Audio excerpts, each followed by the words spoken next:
Hello and welcome to the NHL Best Bets.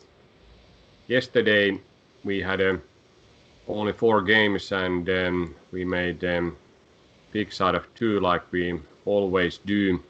Boston visited Pittsburgh, very tight game and Pittsburgh scored a single goal that decided victory. So 106 plus odds, good value and good green pick.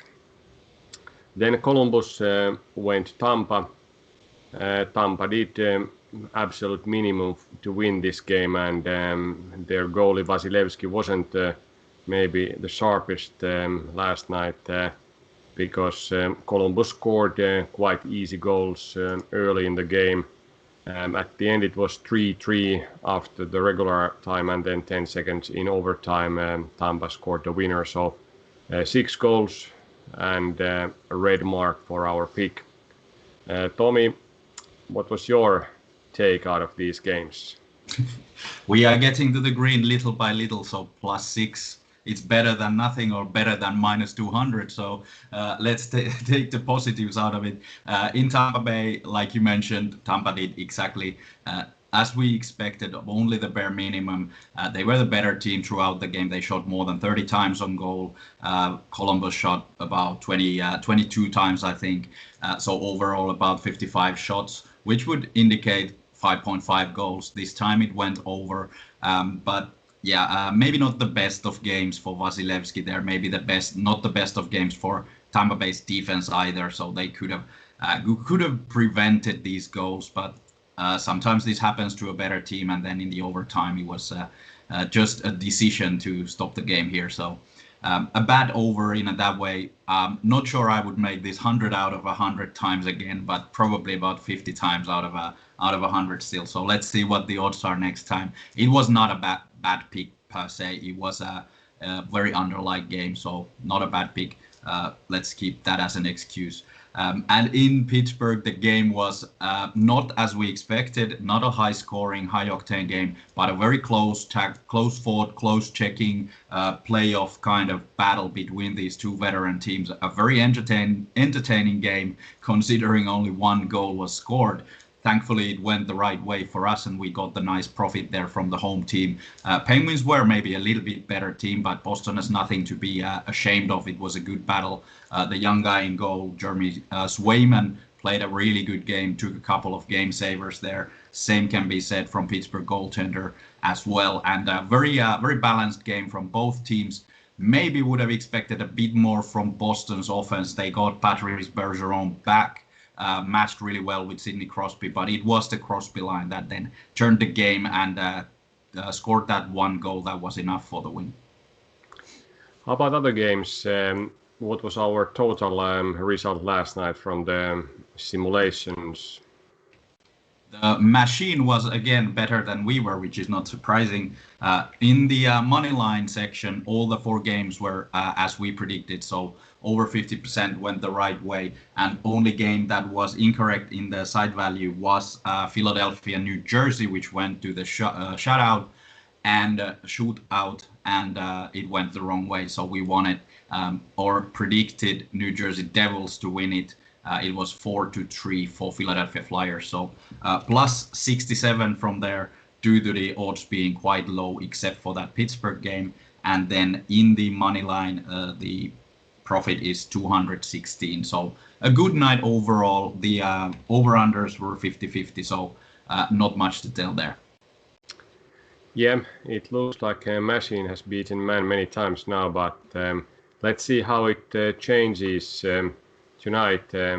There is 8 games scheduled, and let's go first through our picks, and then we can go those other games through in more detail as well.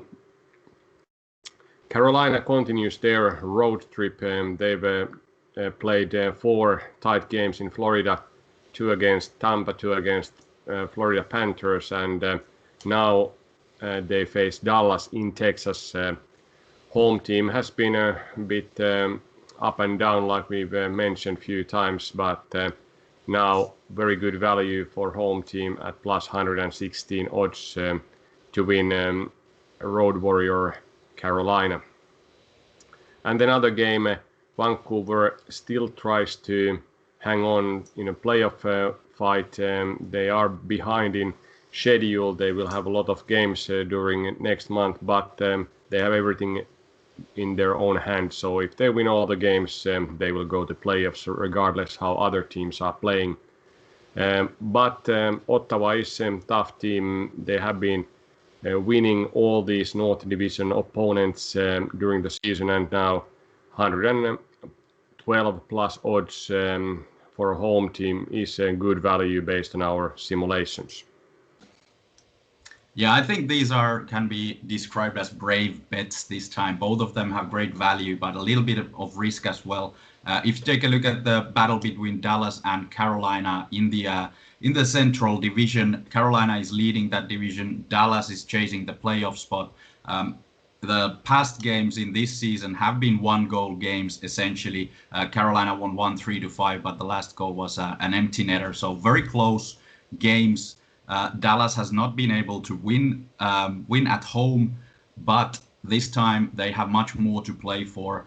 Carolina may be off from a little bit tougher matchup between Florida Panthers and against Tampa Bay Lightning, while Dallas was in Detroit in these what were supposed to be easy games.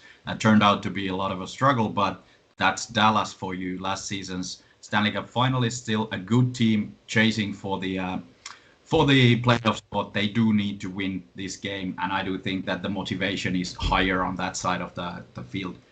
In the simulations, Dallas is winning 50.2%, so barely a favorite, but the odds are so high that it is a very good pick for us, even if it is a bit of a brave coin flip kind of a situation. And in the North, where we have been extremely good this season, we are picking a team that has nothing to play for. Ottawa Senators hosting Vancouver. Vancouver also chasing the playoff spot, but they are quite on quite thin ice because they have a lot of games to be played. Already they've publicly said that they're not very fond of this situation where they have to come back and play basically back-to-back situations a couple of times before the end of the season, and also their season will be prolonged because of these COVID break for them. So not a good situation there. Also, these teams are not that far apart when you take a look at the rosters. Ottawa, young team going forward, couple of very good players, young guys there. Same thing for Vancouver. But when you get odds like this for Ottawa, who also beat Vancouver already once on the road, it has to be taken as a pick. So 56% in the simulations for the home team, while the odds indicate around 46%. So there is massive value for a team that is still fighting to show that they belong in this league. And Vancouver probably a bit tired, and also I would say they've not given up, but they are so far behind that it is unlikely that they are able to win enough games in the remaining of the season. Then there are a few other games where away team is clear favorite and have also good value based on our simulations, but the home team is the one that is fighting for their lives in a playoff race. First, Colorado plays in St. Louis, and other very similar game is Florida going to Nashville. Do you think home teams have naturally more to play, but do they have enough to win their favorite visitors? I think in the simulation, the motivation is not taken that much into account because there is no such statistic that we could rely on. So maybe these will be a little bit tighter than the simulations indicate, but I do see Colorado a lot better team than St. Louis, and the same thing, Florida a lot better team than Nashville is. So in that way, I wouldn't bet a house on the home teams here. In the simulations, Florida has 61% chance, while the odds indicate about 55%. So it is a Florida's game for about 6%. Same thing in St. Louis, where Colorado is favored 66% by the simulations and 60% by the odds. So I do see two better teams here against a weaker home team. So I would go with the visitors because that's where the value is. And naturally, there is always value to play against Montreal. This time, Calgary continues to play third game in a row at home against Montreal. They won two first ones, and now they are trying to close the gap between these two teams. And if Calgary wins, there is only 2 points separating them from the playoff spot, even though they have played one game more than Montreal. But this is one of those crucial games that you really need to win in order to keep your hopes alive for the playoffs, because if they lose, then the gap is extended to 6 points and one game behind, maybe even 8 points. So might be a bit a struggle after that loss if that happens in Saddle Dome, where Calgary has started to play a little bit better than in past seasons. Yeah, it seems that we have forgotten about the curse already. 60% of the simulations go to Calgary. This game is quite literally a 4-point game, because if Calgary wins, they are right in there in the mix with Montreal for the playoff spot. But if they lose, it is a very long track to climb back into this. So Calgary has played a lot better in these last two meetings. Let's see if they can keep it up for the third one. Montreal has a lot to improve. They need to go back to the way that they were winning games. So they do have to play through defense. I keep repeating this because that's what I see there, that they are trying to play like Toronto and they're not able to do that. So in order to win, they have to just shut down Calgary and play pretty much the same kind of hockey that Calgary does. But Calgary is doing it better now. So let's see. I do actually hope that they will win, because not only because of the simulations, but because of the preseason predictions that we had, that Calgary will be there in the playoffs and Montreal will be out, which was against all odds. So let's hope that Calgary will pull out the rabbit from the hat. What do you think about these kind of games that you see this time of the season, when teams that have basically nothing to win or nothing to lose are playing each other?